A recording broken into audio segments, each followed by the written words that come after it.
Hey, what's going on, everybody? Thank you all for tuning in to the show. Got my crew with me, Darnell and Tyler. I'm Trey, and we're coming your way with the 40th edition of the Don't Kill the Messengers podcast. We got a lot that we're going to talk about in this show today. So the first thing we're going to get into is the UFC. We just got news today that Rousey's going to be fighting for the championship come December 30th. She's going to be fighting Nunez. So what are your thoughts on this, Darnell, when you first heard it? I thought it was Rousey finally feels comfortable getting back in there. She's, in herself probably feels that she's mentally gotten past the knockout of Holly Holm and is ready to get back in there to probably prove to herself that she still has it. Yeah, it's good to see that she's going back into the UFC, but a little bit kind of worried about this because she's going to be fighting for the championship. She's been out for a while now. In her last fight, she got absolutely demolished by Holly Holm. So I would have preferred to see her fight somebody else, maybe a Holly Holm rematch to get her confidence back or something. Make sure she doesn't have to deal with ring rust or anything like that. But she's going one of UFC's biggest draws. She's going to be going right in there and fight for the championship. Well, you hit the nail on the head there. I mean, she's a draw, and the shine has been knocked off of Holly Holm, who suffered 2 straight losses since beating Ronda. She lost her first defense and then lost immediately after that. So got choked out and then lost the decision. So I don't think that was the right fight. I mean, I wouldn't have been mad if she took a tune-up fight or took another fight against a decent opponent. But like we were talking about before the show, there's been some rumors that this might be Ronda's last fight no matter what. So I think it was kind of the thought process of take the biggest draw you can get, which means put a belt on the line. I mean, possibly putting her against Cyborg would do it, but the negotiations of that fight would probably take a long time to figure out because they would have to figure out a weight class to fight at. Because as we've seen, Cyborg, she's definitely not getting down to 135. Looks like it's getting harder and harder for her to get down to 140. So then that would mean fighting at a totally different weight class than at 145, which has no meaningful implications on the actual division. So I think Dana saw the dollar signs there. He knows he may not have too many more chances to make money with Ronda, so put her up for the belt. Yeah. So, could very well be. I was telling you before we started recording as well. I heard through BJPen.com that possibly if she ends up winning the fight on the 30th against Nunez, she could possibly. There was rumors that she could possibly end up fighting Cyborg after that fight. So. Like I said, I already know Cyborg, she's my girl, but, she's a big girl. Dropping down, that's going to be extremely hard for her to do, And they'd probably have to, put that fight all the way down from, a year from when they announced it just to give her enough time to drop because she's been struggling to make weight at 140. So, for extra 5 pounds, that would do a lot for her. So, that would... I just think 135 is out of the question for Cyborg. I can agree with that too. Yeah. Just have to see, man. It'll be definitely fun to see Rousey back in the ring, man. But just see what we're gonna get. We're gonna get the dominant Rousey, or we're gonna see the fight that Rousey had against Holly Holm. So definitely feel there's gonna be some pressure on her in this fight to perform. For sure. I mean, the Amanda Nunez is another. I mean, she's going to be looking to take Ronda's head off. So she's far more aggressive than Holly Holm is. she doesn't have the gas tank, but that first round can be scary. Yeah, for sure. Now, anything else you have for the Rousey news before we move on? It's exciting. I'm glad to see she's at least giving it one more try, and it's not like another Gina Carano type situation where she gets to the top of the sport, takes that one loss, and you never hear from them again. Yeah, I can definitely hear you right there, man. Sure. Alrighty, up next, we're about to get into the NCAA. Both you guys' teams played last week. How did you guys feel about your team's performance? Get in there, Ty. You got Well, unfortunately for Darnell, I will have an unfortunate question to ask you, but I ask it, and I'm just going to warn you, I'm going to ask it in all seriousness, and I may just look it up anyway, but whatever. In terms of my team, Michigan basically had a cakewalk week, and everybody knew it. Went out to Rutgers, a homecoming of sorts for a lot of the players on Michigan's team, most notably ESPN 300 number one recruit Rashawn Gary and Jabril Peppers.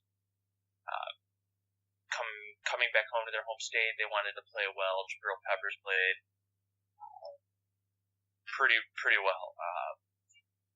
He is just running in for touchdowns. He's getting more involved with the offense. Now, I don't know if that's because that they want that to be game plan moving forward, or if it was just, hey, we're winning by 40 points, get in there and run a couple touchdowns. Like it could have been a number of things. But I think in terms of the game itself, Michigan's running the ball very, very well. Granted, once again, it's Rutgers. I'm not taking a ton from this, but I believe they had 11 touchdowns, 9 of them were running, which is not something they would have done over the last couple of years. So I like to see their run game getting involved and having a lot of runners get involved. It keeps everybody fresh. It keeps it a little unpredictable. We have different kinds of runners. Like Khalid Hill's a more power type runner. Ty Isaac's a little bit more of a power type runner. And we have like Evans, who's more of a speed back. We have Peppers, who's a little bit of both. Davion Smith, who's a little bit of both. It's the idea that Michigan's doing it with a lot of different kind of players. So when it comes a little later in the season and a couple runners aren't necessarily having the success that we're used to seeing out of them, we know we got 3 more guys we can turn to. It's nice to see depth, and depth at the running back position is something Michigan's not had recently. So for me, that's nice. The second biggest takeaway for me is probably the defense. They're just playing basically at a really strong pace right now, giving up only 7 points in the last 2 weeks. Wisconsin and Rutgers. I believe Rutgers only had 39 total yards of offense in the entire game. I don't care who you're playing, if you're keeping anybody to that, it's a really good defensive week. But I mean, the Michigan defense is just getting really confident right now. Going into a bye week, I think a performance like that is really, really good to head into a bye week. It lets them reflect on what they did, look forward to what's next, see what they need to do. They're not going to come out next week and basically get blitzed. They get a rest week. I think being undefeated heading into this place where everybody saw them, I don't think this is a surprise to anybody. The only thing that may surprise a couple of people is how they've won a lot of their games pretty big. There's only been one game this year where they haven't scored over 45 points, and that was against Wisconsin. I can say I didn't expect this kind of a scoring Michigan team. I expected the strength to be the defense, and they would win a lot of games scoring under 35 points. That's what I thought was going to happen, but they're looking good through their first 5 games or 6 games. How many weeks are they through? You should know your teams, though. Yeah, all I know is the run, and that's what matters. So, coming off the bye week, they'll play Illinois. Should be a lighter game again. But hey, don't take any game for granted. Play every week hard. Then they got the matchup with Michigan State the week after that. So that's something I'm happy about is they get a game before the rivalry game. They get a week to get their feet wet again, and let's just hope they beat Illinois in 2 weeks. Yeah, on the other side here, my team is just the wheels are falling off, the engine's dropping out, this car is falling apart. A third straight loss to BYU. It's turned into a trend. They start hot, but the way they're starting, it's not lasting as long this time. It was just basically the first quarter, and there was not another score until the end of the game. And, it doesn't seem like there's a single spot on the team that's playing well. Losing linebackers back and forth. Defense is staying on the field too long. And quarterback play is not looking well. Damian Terry came in the fourth quarter. Tyler O'Connor got sad. Running game is really not doing that great either. A lot of questions with this team and not a lot of answers. Yeah, I guess the question I have, and like I said, I do mean this seriously, because I would have to look back a little further. Do you know when the last time Michigan State lost 3 in a row was? Because I honestly can't remember. Yeah, so and that's what I'm about. And I guess that's kind of my point. It's like this almost seems like it's a little bit of culture shock for Michigan State fans. I mean, like if you're a younger Spartan that didn't have to go through Bobby Williams and John L. Smith, like this is not something that you're used to. There's not been a losing season since Mark D'Antonio stepped on the field. Yeah, and I'll go ahead and say I don't see Michigan State having a losing season. I personally, I just don't see that happening. But for me, it's even weird watching Michigan State take the field outside of the usual suspects. Think they could possibly lose. I'm used to them, expecting them to win at least 10 of the games they play. With Michigan and Ohio State being the toss-ups. So even for someone who would not mind seeing them lose all 12 of their games, like it's honestly weird to see a team be that, and I'll say it, be that dominant for that stretch of time. Win a Rose Bowl, win a BCS big bowl, and now, granted losing a lot of key offensive players, but you figured they'd find their way around the run game, and that defense would still be pretty stout, but it just kind of seems like, I don't know, it's almost like we expected this against Notre Dame. And I think I said that last week or 2 weeks ago. Like, I feel like this is what we expected against Notre Dame, and for it to get better from there. But, I don't know, this just hit a little later than I thought. I don't know, granted, hey, I went through this, 2008, more specifically, Michigan had 3 wins that year. Having down seasons is very tough to go through when you're used to winning. For sure. I mean, and I guess it's something that happens with most programs. Like, you have a down year, especially when you're a team that really that is Michigan State they're not guaranteed a top 10 recruit class every year. They have to build players and do it that way. Last year was an extraordinary year of loss because of NFL talent that they had. So it's the catch-22. Yeah. So, I mean, it's success that you can tell recruits that we're sending people to the NFL, but this is just one of those years where it caught them. You lose a star quarterback, you lose two All-American offensive linemen, you lose receivers, you lose defensive linemen. It catches up at some point. It's showing right now. I mean, they're not a young team, but I guess it's just when you have that much star power and it drops off, it's just showing right now. And I don't know if some of it is also a little bit of overconfidence from the team, just expecting to go in and win their 10 games. But, Michigan State is known to have the chip on their shoulder. They don't seem to have it right now.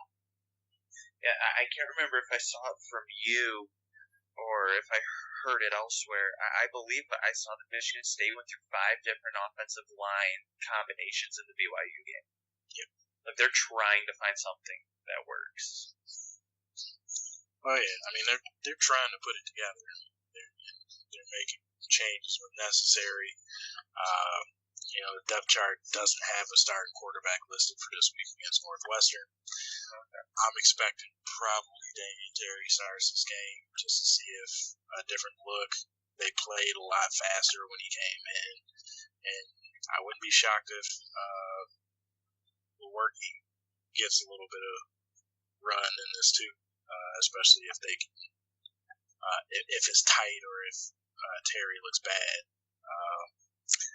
O'Connor's going to get another shot in there, but I think it's gotten to the point where they have to try some different things to see how they can put it together and get back to playing winning football. All right, guys. Any other thoughts on your teams? We're not going to ask you about your team because you just pick a team that wins all the time. All right, man. Sounds good. Now, what did you guys think about Houston's loss last week against Navy? Shocking. Yeah. Yeah. Not only the fact that they lost to Navy, who's on nobody's radar, by the way, not like they had Keenan Reynolds, but the fact that they gave up over 40 points and it was close.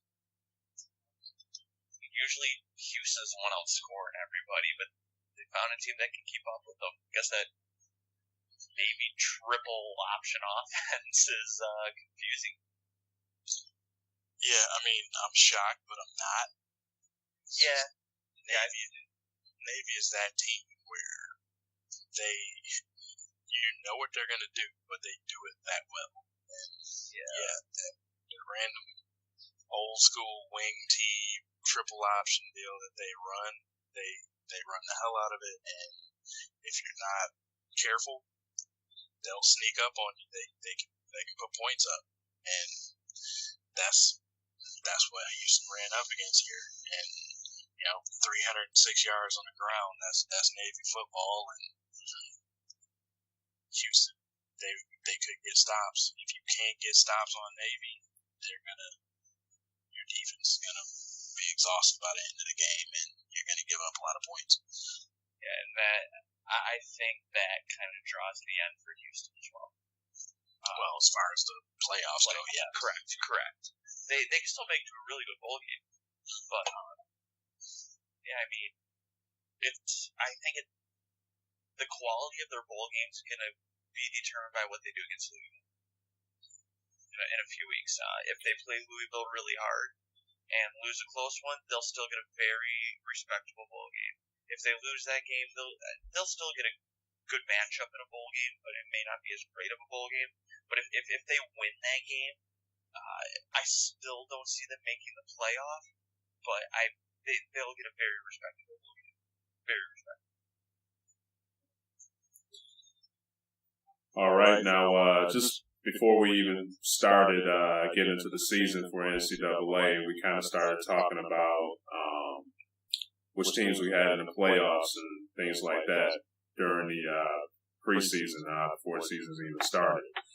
Since we're at the basically mid-season mark, how do you guys feel about the teams that you pick? Any teams that are out for you guys, and like who do you guys have going in into the playoffs, just based on their performance so far through the mid-season?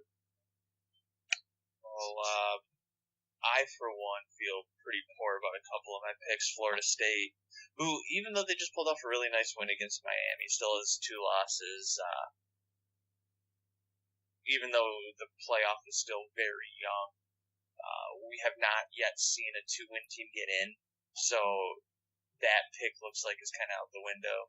And then the Oklahoma pick as well, having 2 losses. Looks like neither of them are getting in, but 2 of my other picks, Alabama and Ohio State, those 2 are still looking good. They're looking strong. They're looking like they should get to that point. At this point, it looks like Ohio State's ticket's going to be that Michigan game. If they win it, win it, gets the Big Ten championship, they're in. If they lose against Michigan and Michigan gets the Big Ten championship, looks like it could potentially be Michigan that goes. That's going to be the game for my Ohio State pick, whether they get in or not. But I guess from this point, it looks like a Pac-12 or a Big 12 team is going to be the team that misses out. Baylor, I believe, is undefeated, but doesn't really have strength of schedule, doesn't really have big wins. So even if they run the table, it's going to look really iffy because they don't have the rest that some of these other teams will have. I remember I said I think the Pac-12 is going to miss out again. Washington looks as strong as ever. Blew out Stanford, who I thought if a team got in, it would be them. That doesn't look like it's right at all. So if I had to pick a new 4 as of right now, it would be Ohio State, Alabama, those who stay the same, Washington, and Clemson. Yeah, pretty much on the same line on that. I mean, I had Bama, Ohio State, and Clemson at the beginning of the year. Still feeling pretty good about all those. But yeah, Washington has been that surprise. I had Oklahoma as well. You know, they showed they're not a playoff team. And I had Pac-12 out too, but they're showing that they actually have that talent to get in there. Washington is making noise. So right now I have Alabama, Ohio State, Clemson, and Washington with Michigan right there on the cusp. Yeah, I'm gonna basically agreeing with you guys. Alabama, Ohio State, Clemson, and Washington. Very surprised by Washington. They've just been doing their thing, man. They were impressive against Stanford a couple weeks ago, putting 44 on them, and only allowed them to put 6 on them against a beast like Christian McCaffrey. And then they put 70 up last week. So that team has been strutting their stuff, man. So it's they've been looking quite impressive. Just like to see, if they're going to be able to finish strong with the second half of their schedule. But they've been doing their thing for sure. Now, who do you guys have as your top Heisman candidates so far? Could we all agree Lamar Jackson? Yeah. Yep. I mean, even in the loss to Clemson, he still had a pretty good game. So you still would have Lamar even though Deshaun got the win? Absolutely. Okay. His numbers have just been that sick. And it's not even like he played a bad game against Clemson. They just lost. Yeah, true. It was looking rough for him in the first half. I'll agree there. I'll agree. But he picked it up and came out with respectable numbers by the end of the game. And you have to look at the full resume over the 6 weeks college football has been going. Nobody's putting up better numbers still. So Deshaun Watson got the win. Yeah, but I think enough numbers were put up, so Lamar is still number one there. Yeah, and I think when we talked about this a couple weeks ago or so, we said he doesn't have to win the game against Clemson. He just has to put up good enough numbers. And I think for his Heisman campaign, he did just that. Yeah, I agree. Just looking at that Clemson game, he did start off bad. I think Clemson crowd did a good job of getting into his head as well as the other guys' head on the team too. They started off sluggish and everything. Some of the players, I guess he was complaining how some of them were treating him, but I think just with him being a young guy, them getting into his head, a lot of people didn't really have him being as good as he was coming into the season. So I just think, he got the spotlight on him now, and he needs to understand, every time he steps on that field, the defense particularly, they want to put his head on the platter. He's making all these highlights and everything, so they want to step up and embarrass him. So, still, he's a young guy, still got him at the top of the Heisman watch, but, he's still think we're going to see a lot of entertaining plays from him down the road, for sure.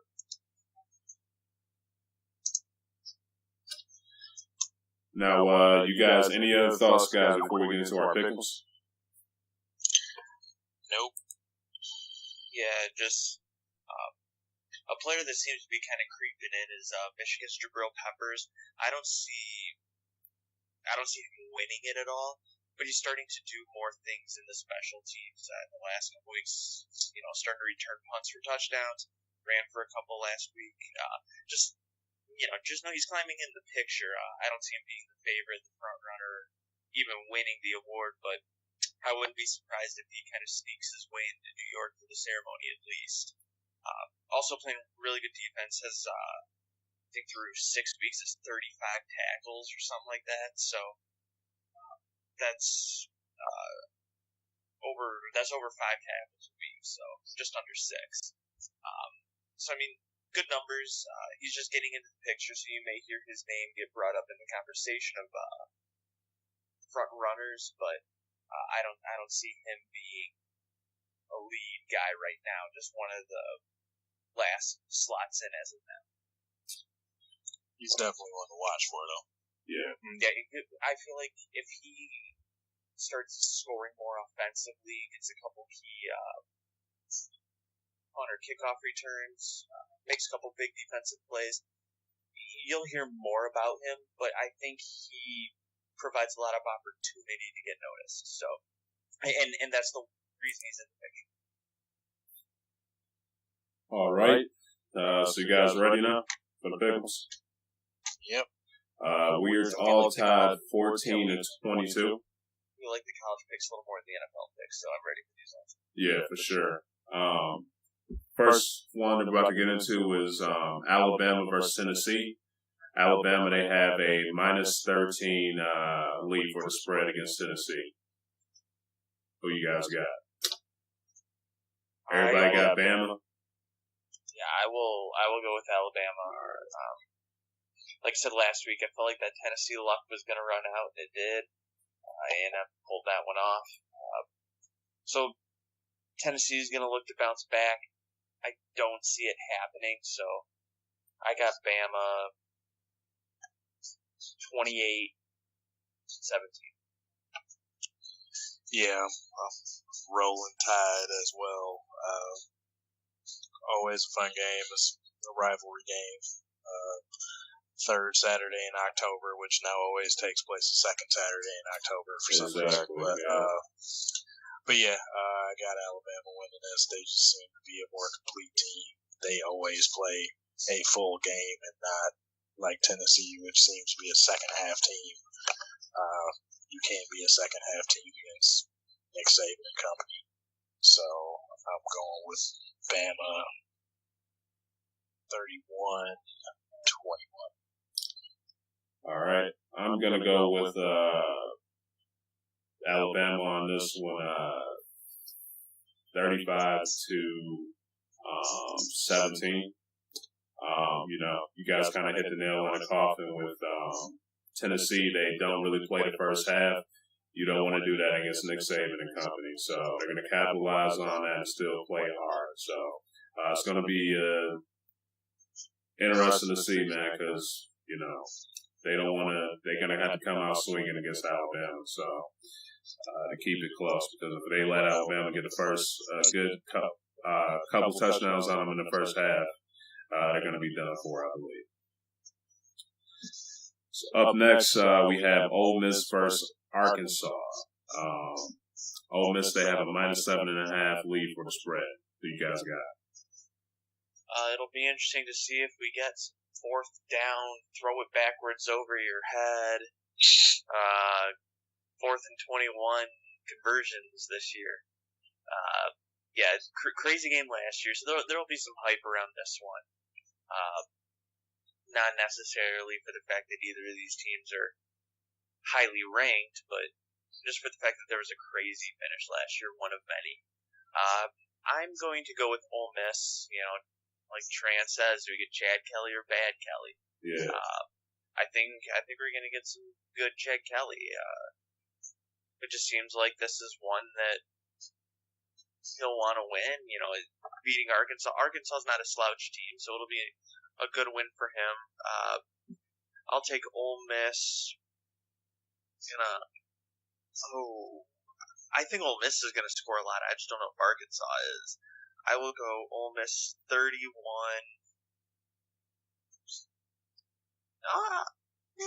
I'll make it average scoring, 31-24. I had a hard time with that one. I mean, it's definitely a interesting matchup. You got Beal Ball versus the never know what you're going to get Rebels. I'm going to go with Ole Miss on this one. I just think they have a little too much talent for Arkansas. I do think it might be a little more of a shootout than people are expecting. So take Ole Miss 41-34. All right. I'm going to go with Ole Miss on this one as well. Just think that they have more talent with them. So I think we're going to see good Chad Kelly this game instead of Bad Kelly. So I think he's going to step it up. I do have Ole Miss winning this one 27-17.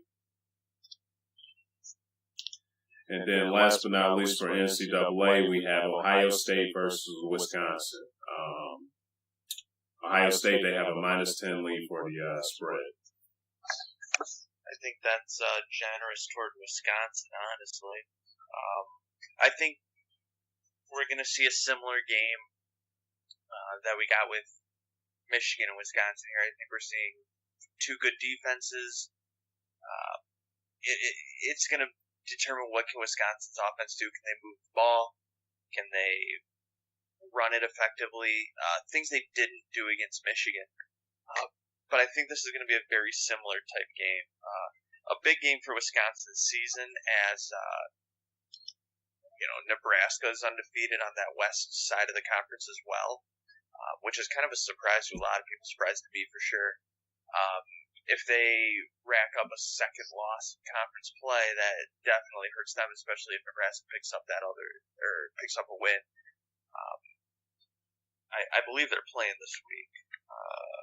Let me check that real fast. Yep, they play Indiana this week. So if they can remain undefeated and Wisconsin loses, that's not good news for them. So I'm going to go ahead and say it's not good news for them. Pick Ohio State. I think they'll put up more points than Michigan put on them, but I think the Ohio State defense is going to come up big. I'm going to go Ohio State 38-10.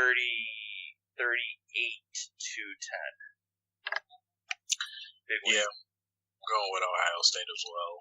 They're the most complete team in the NCAA that's not named Alabama. So, I mean, I think Wisconsin's going to come to play. They do every game. They're a tough team, good defense. Hopefully they have their star linebacker back and help them out a little bit, but it's just probably not going to be enough. Ohio State just seems to have too many weapons. So I'm going with Ohio State 31-10. Yep. Wow. So yeah, I got Ohio State too. I think that they will end up just having their way with this Wisconsin team. That team, Ohio State, is very talented. So I just think they'll be able to pull it out pretty easily against Wisconsin. And I had the same thing, 31-10 Ohio State as well. So, all right, guys. Any thoughts on the NCAA football before we move on? All righty. Just start the NFL off, just like how we did with the NCAA. How did you guys feel about your teams last week? I'll let you start this one there now. I feel a lot better about this team. I mean, the Cowboys they're rolling. I mean, this was a game that I was a little worried about with Cincy. A little more of a complete team. I thought they might be a little too much for a young offense and a still questionable defense, but Dallas's O-line stepped up and showed that once again why they're the best O-line in football. They were creating some holes that I could get through for Ezekiel Elliott, and he made the most out of them. 15 carries for $134 and 2 TDs, and Dak Prescott has just been like, he's not going to hurt you. He's not going to hurt his own team. 18 for 24 for 227 and a touchdown. I think he set the rookie record for most passing attempts without an interception. They have their quarterback of the future, and it's starting to turn into a quarterback controversy. That's all you got? That's all I need. It was a win. No Ezekiel Elliott. No. Like I said, he went off. He only 15 carries for 134. I mean, you average almost 10 yards a carry. I don't think you can ask for much more out of the running back. And that was without Dez Bryant playing this game. That's fair. You know, one thing I noticed when I watched the Cowboys, being that I live in Indiana, I get them a lot. I don't know. I think I've seen 3 of their games this year. But anyway, the one thing I noticed about them is both Ezekiel Elliott and Dak Prescott bring a lot of poise to that roster very early in their careers. You know, like you mentioned, Prescott hasn't thrown an interception yet this year. You know, he's as each week comes along, he gets better, and it's the same with Ezekiel Elliott. They've each kind of, you know, just upped their game each week, and I think that some of that has to do with, a lot of it has to do with how the front office has put this team together. You know, a good offensive line is going to help 2 positions: your running back and your quarterback, and these two, just based off the fact they're rookies, needed the help. And they got it. Secondly, I think a lot of this goes on Jason Garrett as well. Being a guy who understands football, really brought these 2 rookies along rather quick, has shown a lot of confidence in them. And I think those 2 players specifically have thrived off the confidence. Ezekiel Elliott's getting healthy carries each week, hasn't, you know, lost carries at all. You know, they're throwing it a healthy amount. But the thing is, they're not asking either of them to do something outside of themselves.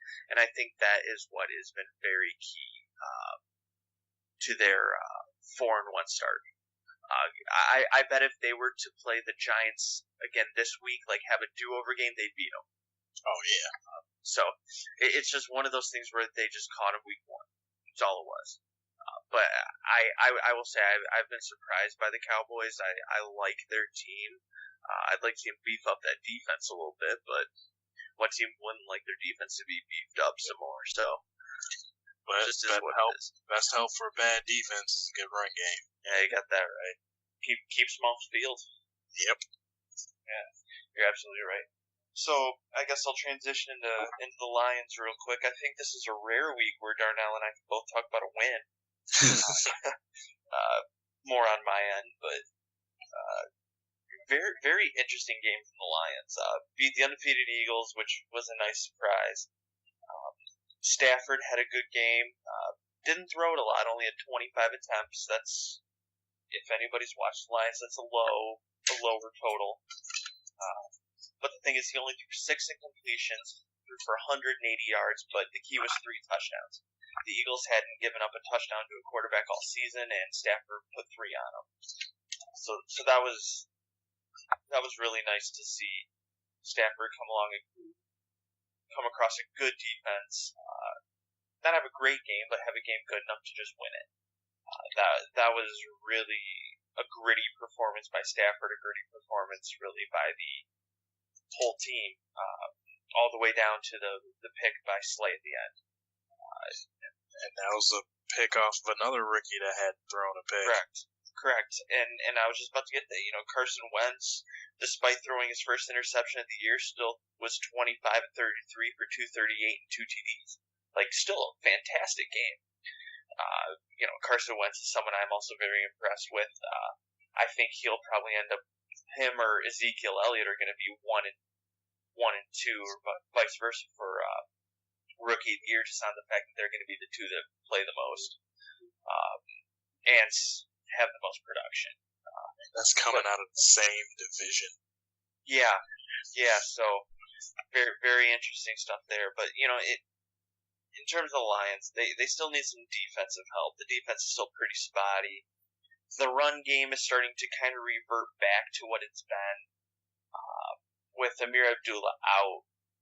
And I don't even know if Amir Abdullah being here would change much, but they really struggle in between the tackles, breaking holes, just creating big runs. It's something they've struggled with recently. I don't know if it falls on the line, on the back. It's kind of hard to pinpoint it, but where the damage out of the backfield comes is Theo Riddick in the passing game. He caught 2 touchdowns, which is where he's going to be most deadly for this team. I would just like to see them have a run game that opens up play action and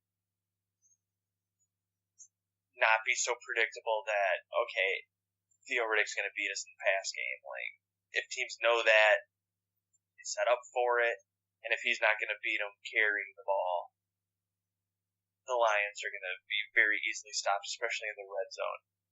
So it'll be interesting to see what happens. They signed Justin Forsett this week. It'll be interesting to see what involvement they give him, if any, considering he's coming off of really a pretty weak moment there in Baltimore. Not really sure what all happened. They dropped him, signed him, dropped him again. Like, it was just kind of an odd situation there. But Marvin Jones, another touchdown. Nice to see him kind of be solidified with this team. But I guess for me it was the fact that Stafford bounced back from a poor game with a good game. And we really beat a team a lot of people were talking about. So they're 2-3. It's still too early to say it's over. It's too early to say they're coming back. So as a Lions fan, I'll just hold hope and let myself be disappointed a little later. Yeah, I mean, it was definitely a surprising outcome. I don't think too many people had Detroit beating the Eagles in that game. He did. Nope, none of us did. But I mean, it's kind of just one of those old things that goes with the Lions. They beat teams they have no business beating and lose to teams they have no business losing to. The hope is that they turn this around and have some confidence and beat the teams they're supposed to beat. So at least they can, in this day and age, you get to 9-7 or so, you still got a shot at a wild card. So we'll see how they take this win and go forward. Yeah, I just hope it doesn't turn into a typical Lions situation where they're, I don't see them being in this position, but being 3-9, and then they win the rest of their season out and end up getting a middle of the pack pick. I mean, I've seen them do that a few times, and I understand you don't want to just lay over and count yourself out, but you can say it as a fan. Sometimes you just wish your team would tank so you get some good players. I do hope that as a Lions fan, especially when they're already out of it, it just bothers me when, like I said, they're 3 and whatever, or 4 and whatever, and then they go on a 5-game winning streak to end the season. Yeah. It's ridiculous. So get that number 17 pick. Yeah. It's like, and you're stuck taking a guy that's going to be a role player. Yep. Alrighty. After that, what are you guys' expectations for the Pats with Brady's return? More of what the NFL got with his actual first game back. Yeah. Yeah, I don't see it. He has 2 good tight ends again, and which has become his favorite weapon to go to. So probably lots of touchdowns. If anybody has Brady on your fantasy team, start him. Yeah, definitely. Also, don't be scared starting either Bennett or Gronkowski. Yeah. If you have both of them, start them both. You're basically starting 2 wide receivers. Yeah, I mean, I don't expect anything different than what we have. I mean, they're going to get a couple tough matchups this year, but I think they'll be the number one draft pick, the number 1 seed in the AFC. I expect them to be a favorite to make it to the Super Bowl. It'll be interesting to see what happens, though, with their running back situation. Like, Garrett Blunt's played well for the first handful of weeks, and when they get these passing backs in, like James White, if Deion Lewis comes back, it'll be interesting to see how they handle that situation. But they just have weapons everywhere. Edelman, Amendola, Hogan, who had a nice week. It's just going to be one of those situations where Tom Brady's going to utilize everybody. It's going to be unpredictable, really outside of Gronk, who he uses. And I expect them to have a very nice record at the end of the year. All right. Now, what's wrong with the Panthers this year? People are prepared for them.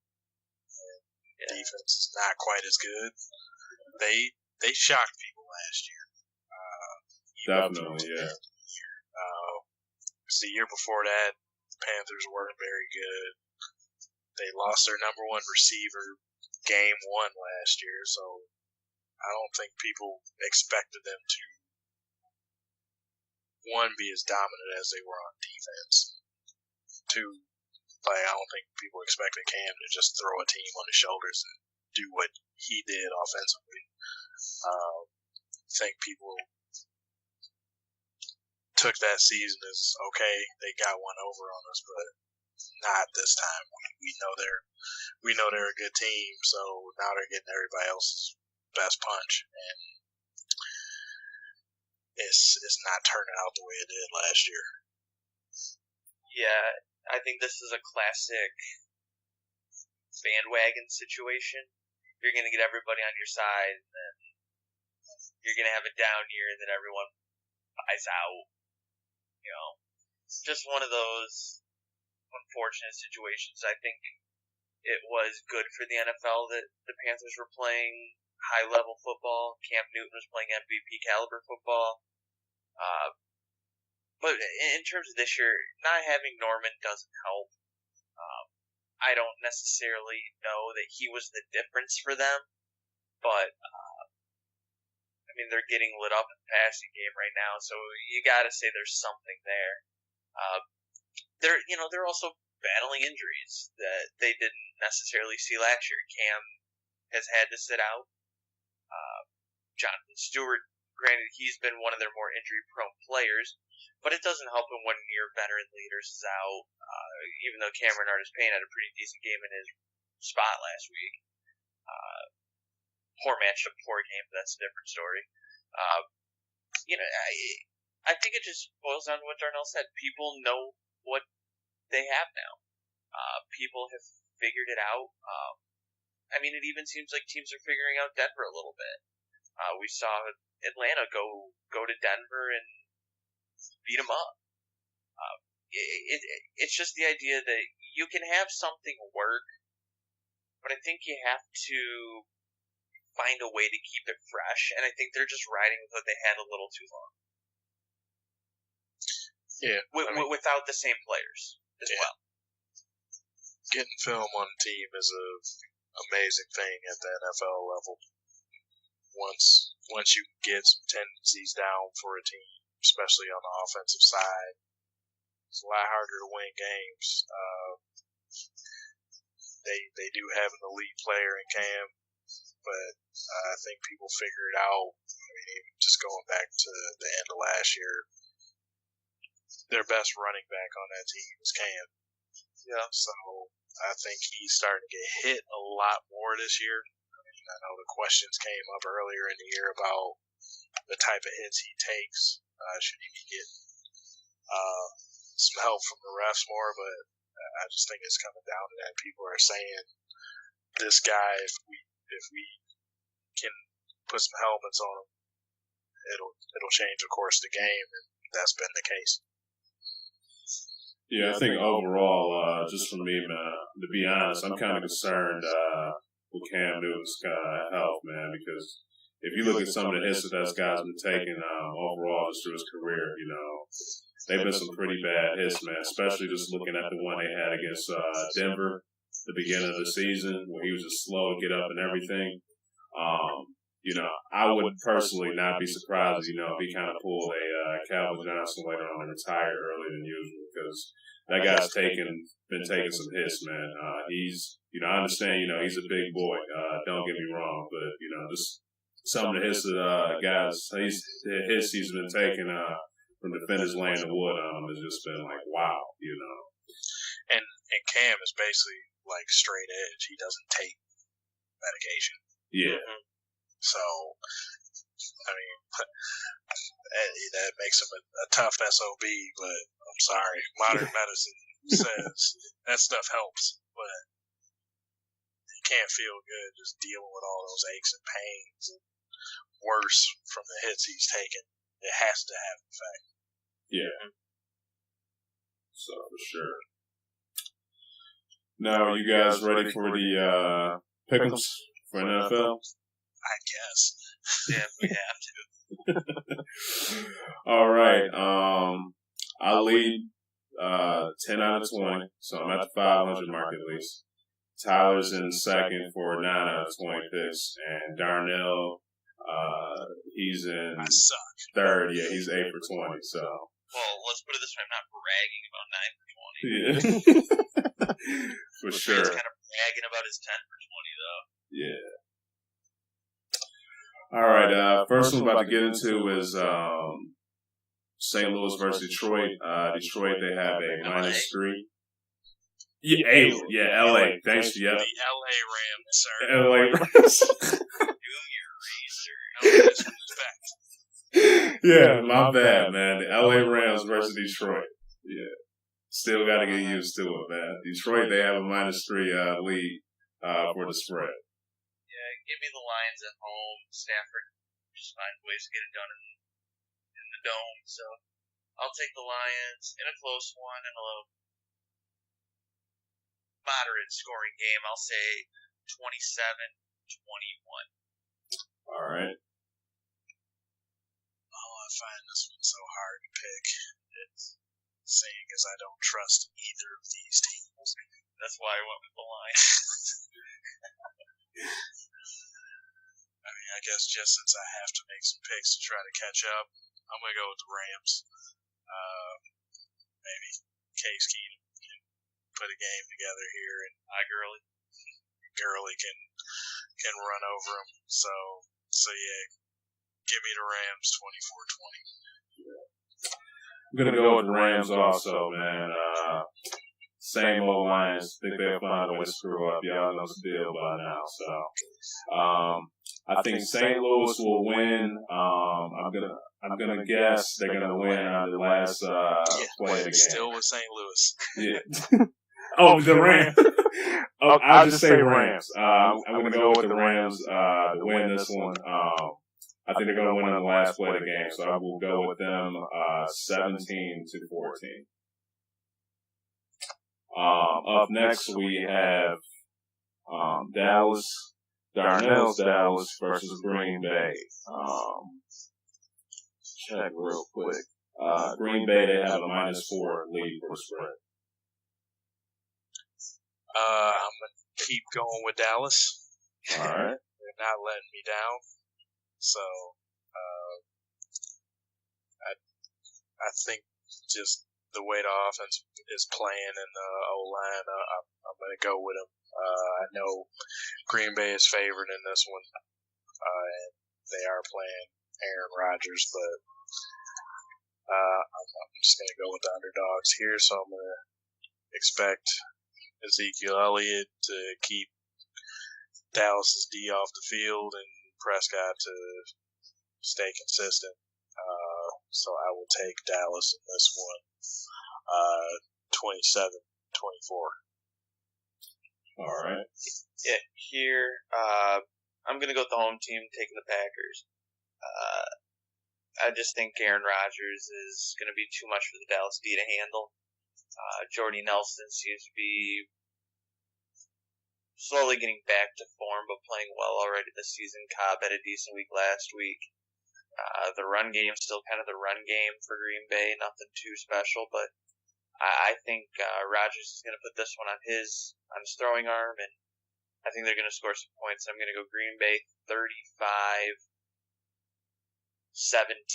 and thankfully for Trayon, these are two established programs that are not going to leave the city they're in. Yeah, man.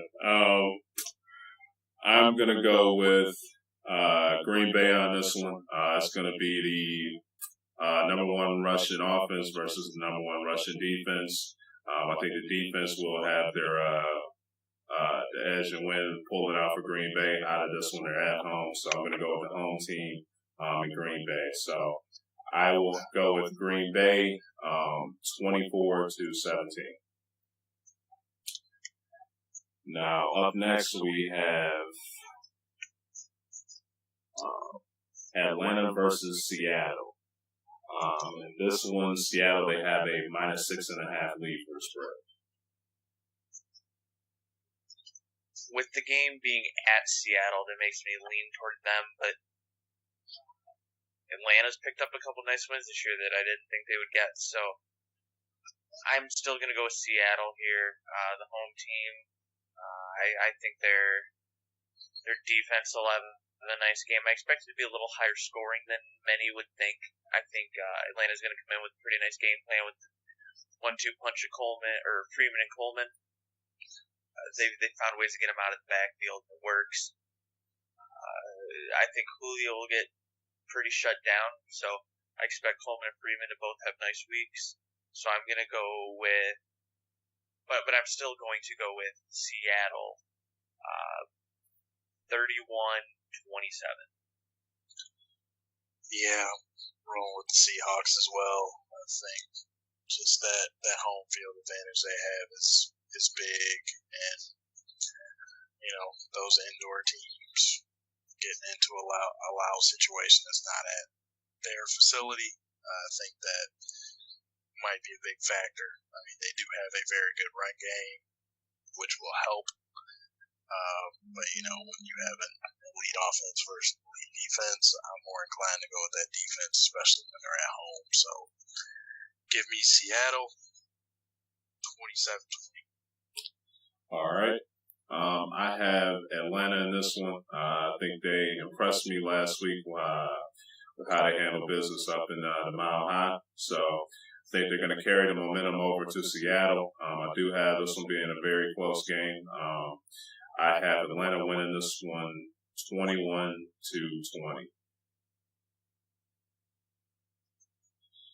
Up next, we have Kansas City versus Oakland.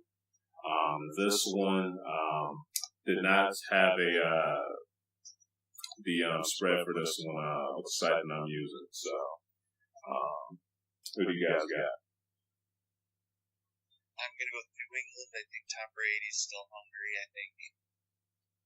Hey, Ty, you guys hear me? Casey.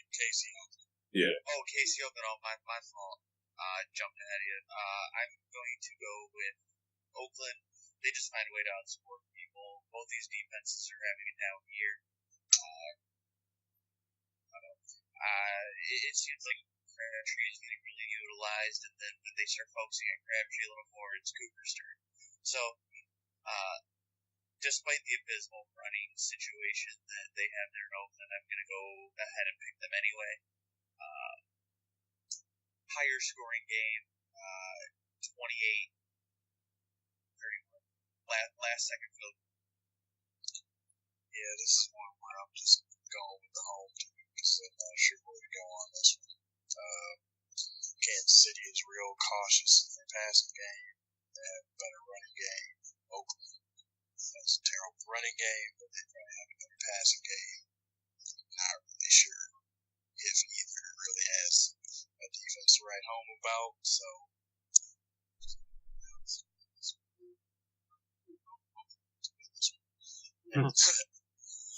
Yeah, I'm going to go with the home crowd, too. So I'm going to go with Oakland. I think this is going to be a very close game as well. I just think, them being at home, they're going to be more comfortable. So I think they're going to pull it off 24-20. And exact same score since I didn't say mine. Okay, yeah. All right, and Ty, we're about to get to you jumping ahead now. So Cincy versus Oakland, New England. Oh, excuse me, Cincy versus New England. New England, they have a minus 8.5 advantage for the spread. Yeah, once again, as I was saying, I feel like Tom Brady's still hungry. They just have what seems to be a carousel of options to choose from in the passing game for New England. I think we're going to see another 4 touchdowns out of Brady. So I'm going to go 35-21 New England. Yeah, give me New England by slaughter. They're at home. Cincy. And just they always have a solid team, but games like this, these are ones where they tend to just get the brakes beat off of them. So, give me New England in this one, 34-17. I'm gonna go with my man Brady as well. I think he's back. Got his crew with the tight ends and everything going, so I think they're gonna have their way with Cincy. I've got New England winning 31-14. Now, real quick, Ty, did you say Kansas City or Oakland? I said Oakland. Okay, gotcha. All right, put that down. All right, guys. Anything left for our NFL talk? All right. Now we're about to get into the NBA. We're going to start talking about the Eastern Conference. Next, we're going to do the West, since the NBA season is closely approaching. Just real quick out of the East, from Michigan, what are you guys' thoughts on the Pistons this year? I think it'll just be another year of gradual improvement. I think everybody should be expecting playoffs from this year. I think Gundy's got another year in there. They should be pretty much used to playing his style of ball now. They have what you can argue to be possibly the best big man in the league. I just think it's time now to start expecting some strides from him. playoffs, maybe win a first round series if they can get into the middle of the pack and play a reasonable team. Yeah, it seems like right now the downer for them is the idea, or not the idea, but the fact that Reggie Jackson's going to miss the first few weeks of the season. Yeah. Due to an injury that doesn't help. He's really seemed to be an emotional leader for that team. He seems to fire the team up. But I think that's going to end up being a blessing in disguise for this team. If they can hang around 500 basketball until he gets back, which I think they can easily do, if not do better. I feel like when he gets into the season, some 4 weeks in, so about a month in, he can provide a nice spark for the team when a lot of teams are starting to get comfortable. So if a lot of teams start getting comfortable and the Pistons just start to gain their stride, if they already have a pretty decent record at that point, and he elevates them to an 8-game winning streak or something like that real fast, that could definitely give the Pistons an edge. Granted, I don't like starting the season without him, but there could still definitely be some positives to draw from that. But in terms of what I expect from them this year, I agree with Darnell. I think one thing as Stan Van Gundy's been doing has been building the depth of this team, something that they haven't had, with signing the big man from San Antonio, Bob Donovich, or whatever his last name is, and John Lure, that adds big man depth, and John Lure can spread the floor. Something SUG likes to do. He likes to get some big guys kind of all over the place, except for Drummond. He likes to try and keep him down low if he can. It's the same thing he did with Dwight Howard. Let everybody else spread the floor, shoot the three if they want, and beat it inside. So I think everybody's comfortable. I think they trust him. I think getting Tobias Harris last year was huge. I think having Marcus Morris is huge. As long as he's under control. Correct. If he can do what he did last year, they'll be a pretty good squad. It'll just be interesting to see what they do with the point guard position, minus Reggie Jackson for a little bit. They have Ish Smith, who will most likely be the starter. He does have some starting experience. I think he started for a while when he was with the Sixers, and started for a little while when he was with the Pelicans as well, if I'm not mistaken. So the guy has experience. He can play. He can score the ball. So I think for roughly the first month of the season, I think he'll service himself pretty well. I do expect the playoffs out of this team. I expect a better finish than last year. Last year they finished in the 8th seed. I expect a higher finish, somewhere more around that. Which it's tough for me to say 4th seed because it seems like the first 3 seeds should be cemented. But I see them about the 5th and 6th seed, and potentially winning the series. I think is going to determine what their health is at that point in the season. But I do think if healthy, they can definitely win a series, if not 2 in the playoffs. Because I feel like this is a team that definitely rides off the momentum, and if they can get it, that team seems to get an attitude pretty quick. They play good basketball. Yeah, and I mean they're going to be an interesting team to watch. They might be they have to be one of the younger teams in the NBA. They don't even have a player over 30 on their active roster right now. So they should have some legs. They should be probably one of the teams that, under Van Gundy's tutelage, they should be one of the scarier teams in the East by the end of the year. And with that much youth, that they can just keep throwing at people. Really their only weakness should be the weakness that they could hopefully fix is from his free throw shooting. If he can get 50%, they can be really scary. Yeah. There were some games last year where if you just added up the missed free throws he had, it's the difference in the game. Now, I'm not expecting him to shoot 100% from the line, but if he can bump it up to 60-65% from the line, that's a 20% increase. Like I said, give me 1 out of every 2. Just if you can guarantee a point every time he goes to the line. You're right. Hey, you're right. Yeah. All right, guys. Now, Philly, they currently have some situation with their bigs. Got a lot of them. How do you expect them to handle that coming into the season? I expect them to try and hold on to a ball, maybe trade one. But I expect them to hold on to him for a little while. It looks like Simmons is injured. They won't do anything with him. They could ship off Nerlens Noel or Joel Embiid. I wouldn't be surprised if that can happen, mainly because those guys will be due to get paid fairly soon. So ship them before you have to pay them, knowing you have young talent still in Okafor and Simmons there. I think they'd be smart to only deal one of the two, but it's Philly and they do dumb things all the time, so who knows what they're going to do. It's really a mess.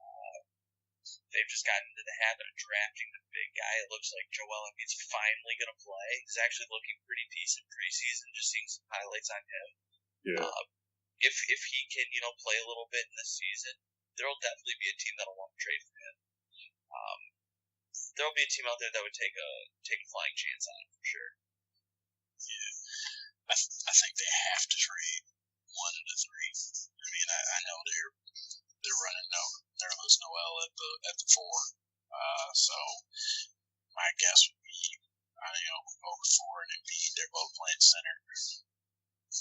Somebody this is just too much young talent that's going to be asking for more money once they hit the end of those rookie contracts. I just think somebody has to go and get rid of them before somebody shows to be a bust. So, and that's why I feel it's going to either be Embiid or Noel. I think teams will be a little more skeptical of Embiid because, well, he hasn't played yet. But those are the two guys that are nearest to free agency. Simmons will be there for about, what's the rookie contract? 4 years? And they still have, Okafor for 3. So get rid of one of the guys that has 1 or 2 years left. Hope he didn't choose the wrong one. Yeah, I'm assuming Simmons is basically untouchable for him, so I would hope. Yeah, so Embiid or Noel, after Okafor's season last year, I hope he'd be untouchable as well, unless somebody's offering you a established MVP candidate or something. Well, he likes, fighting outside the bars and stuff, man. So that's true. He's done some dumb things, but he's a very solid 20-year-old that has shown more of a ceiling than people expected from him. Yeah. Yeah, man. Part of me, I agree with you guys, man, but the other part's like, man, it's Philadelphia. I don't even think they care, dude. I think they want to come into the season, win about 3 or 4 games, and, just start, seriously, man. Just 3 and 79. Yeah. For real. Just have to see, man. It's Philadelphia. I got to give them some of their fans credit, man, for sticking with them, but see what they'll do. Now, we had quite some interesting trades and, just free agency moves going on during the off season. What guys, players, do you expect to thrive the most with the new teams in the East? One player I expect to thrive is going to be Joakim Noah, actually. And it's kind of odd to say that because he's, coming off an injury, coming off a bad year, kind of lost favor in Chicago. I think a change of scenery is going to do him well. I think the big city will treat him well. I think this is going to be a place where they have a team. I assume that they're going to be, one of the top 3 seeds of the Eastern Conference. Expecting they don't get any big time injuries to Carmelo or Porzingis. But I think Joakim Noah is going to be able to, just get back to his scrappy play, hustle hard. He has pieces around him where he can pass the ball and get rebounds. So I think Joakim Noah is going to thrive in New York. I think he's going to be a nice addition for them. And I expect the Knicks to be pretty good as a whole. Yeah, I mean, the Knicks are an interesting one. Like you said, with Noah, you also want to see how Derrick Rose does on that. And they're saying he's fully healthy. And it's just, another thing, you brought up Derrick Rose, he has that whole court issue and everything too. So, see, how that's going to play off with, with him too. If they could get like conviction or anything during the season or whatever, just have to see. But yeah, that could be big for the Knicks too. So, but yeah, go ahead. But I mean, just they are an interesting team. I mean, it's one of those teams where you wonder, is this something that looks good on paper? But even on paper, if you look at everybody's recent history, is this really going to be a decent team? Yeah. So, I mean, we'll see how it goes. 'Cause they have the all injury team and Porzingis. So we'll see how that goes. I mean, I'm also interested to see how Chicago and Miami look. Both affected by one player in Dwayne Wade going from Miami to Chicago. That was their Chicago made some real additions and getting Wade, Rajon Rondo, draft Denzel Valentine, and then they still have Jimmy Butler, who's been one of the better two-way players in the NBA over the last few years. They're guard heavy, so I'm wondering what it's going to look like on the back end for them, or front end for them, actually, once they get into play. And then on the other side, the Heat are going to look a ton different. No Bosh, no Wade, 2 years removed, no LeBron. Are they going to be a team that can make it to the playoffs with the pieces that they have right now? A lot of pressure on Whiteside and Dragic right now. Yeah, another team being Atlanta. A full year with Dwight Howard is being home for him going to be a good decision, or is he just going to be another bust somewhere? That'll be really interesting. Then Al Horford in Boston. Are they going to be another 4 or 5 seed, or are they going to elevate their game and maybe be a 2 or a 3? I mean, I think that Boston team showed last year that they're for real. I mean, Isaiah Thomas, Jay Crowder, Avery Bradley, Marcus Smart. They have to have something that they haven't been able to say in the last few years, but they could be for real as well.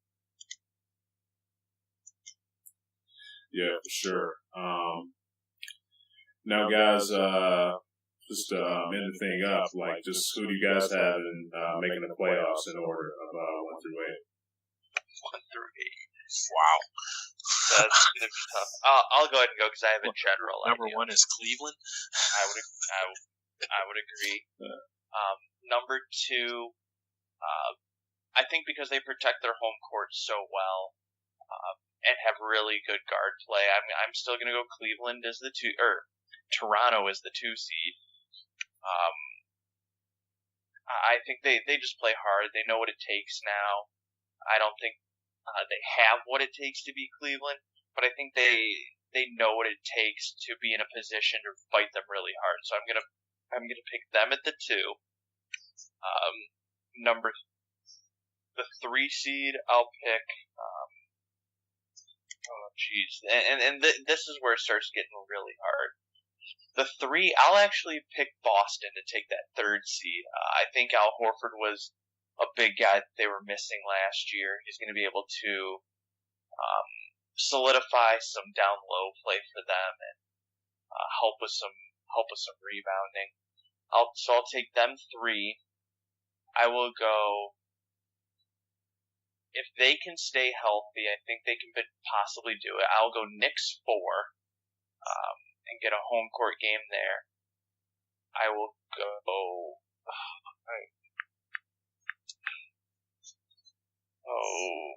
I will go Bulls 5. I think them missing the playoffs last year, it's hard to just automatically give them home court. But I do think they could be in that top 3 discussion. Once again, injuries will play a big key throughout the year. But I do think they have a lot of talent. But if they don't get home court, they'll be the most dangerous team that'll be on the road. So they're my 5. 6, I'm going to go Detroit. I think they're going to put some pieces together. They're going to get in a really good groove, winning record, which in the East usually teams 4 through 8 have a losing record. So still being at number 6 in the conference, having a winning record to that point, I think that's, big improvement for the East. 7.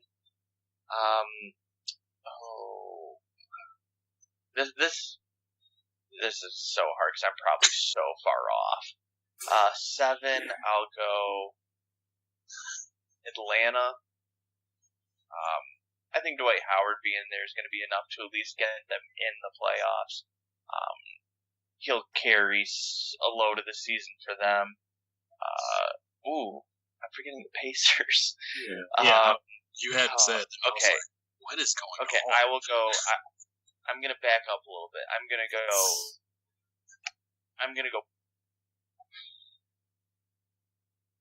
Bulls 5, Pacers. You write these down, Trey? Yeah. Okay. I'm gonna go Pacers 6, Pistons 7.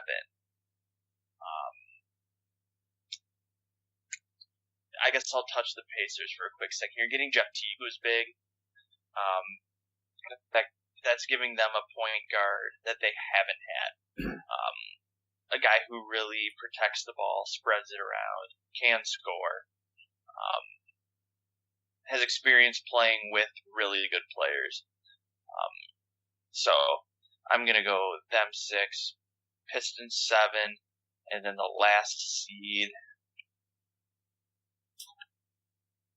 Is there somebody I'm blatantly missing here, or Milwaukee? Yeah. Oh my, jeez. Okay, I'm pushing everybody back again. I'll go Milwaukee. All right, so hold on, man. Okay, I'll start from 1. I'll start from 1 out. Jeez, I forgot about Milwaukee. I'll go Cleveland, Toronto. Then I said, who would I say at 3? Did you say Knicks? Oh, I said Boston 3. Boston. Okay, I'm going to go. Yeah, I'll still go Knicks 4, Bulls 5, Pacers 6. Then I'll go Milwaukee 7, Detroit 8. That's what I'll do. So you put Detroit back at 8. I guess so. After I thought about it, I guess. I mean, this will change about a month into the season anyway. When I figure out one of those teams is tanking. It's like the college football playoff. You're taking a shot in the dark at this point. So yeah, but early projections right here. All right, so hold on, Ty. Detroit, Milwaukee. Hold on. Cleveland, Toronto. The thing is, I think Toronto, Boston, New York, Bulls, Pacers, Chicago, Indiana, Milwaukee, Detroit. Detroit. The thing is, I think I have the 8 teams. I just don't think I have the right order. So no ATL? Yeah, you said Atlanta at some point. Oh, but no. Cleveland, Toronto. Okay, this is my final. Good. Cleveland, Toronto, Boston, the Knicks. Okay. Knicks, I'm going to slide down. I'll put Chicago 4, Knicks 5. Then I'm going to go Indiana 6. Yeah, Milwaukee 7, Detroit 8. There you go. All right. Atlanta's out. I'm going to say no Teague. I bet Atlanta is the team that misses by the half game. Okay. All right. What about you, Darnell? All right, so Cleveland won, of course. So then I'm going to go with the Pacers as 2 seed. Wow. Celtics at 3. Wow.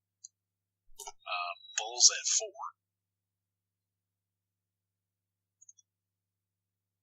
Knicks at 5. Raptors at 6. That big drop. Hold on. Say that again real quick. So you said Cleveland, Cleveland, Indy. Okay. Boston. Okay. Boston, then the Bulls, right? Huh? You said Boston, then the Bulls, right? Yep. Boston Okay. and Chicago. New York. And why? Toronto. So that's 6, right? Yep. Detroit, Milwaukee. Detroit, Milwaukee. All right. For me, I have the Cavs. Then I have the North, Toronto. 3, I have Boston. 4, I have the Knicks. 5, I have the Pacers. 6, the Pistons.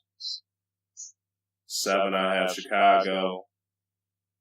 And 8, I have ATL barely making it. Yeah, man. I like Chicago, man, but I'm a little bit concerned for their bigs. Well, I think they're more of a regular season team. I think they might big noise, but just once it gets to playoff basketball where it slows down, where the bigs are more important, that's where I think they falter. Yeah. Honestly, that's really hard to do, especially when you don't watch any preseason NBA. Well, I mean, it's the preseason, man. It's, We analyze preseason NFL like it's our job. Yeah. So. And we can care less about any other preseason. Yeah. That's true. So, I'm talking we as Americans. Yeah. So, all right, guys, that's about it. So, anything to wrap up? Any final thoughts on any sport or what? That was a big show there. Yeah. We're gonna have a lot to talk about, man, soon because, we do UFC, then we got college NFL, college football NFL, then we got NBA, college basketball gonna be starting up, man, so it's gonna be interesting. For sure. But, as always, guys, thanks for tuning into the show. You can always, like I say, you can check us out on Stitcher, YouTube, podcast.com, iTunes, SoundCloud, YouTube, we're on a lot of places. So, just feel free to hit that search bar up and you should be able to find it. So, catch y'all next episode, man, for sure.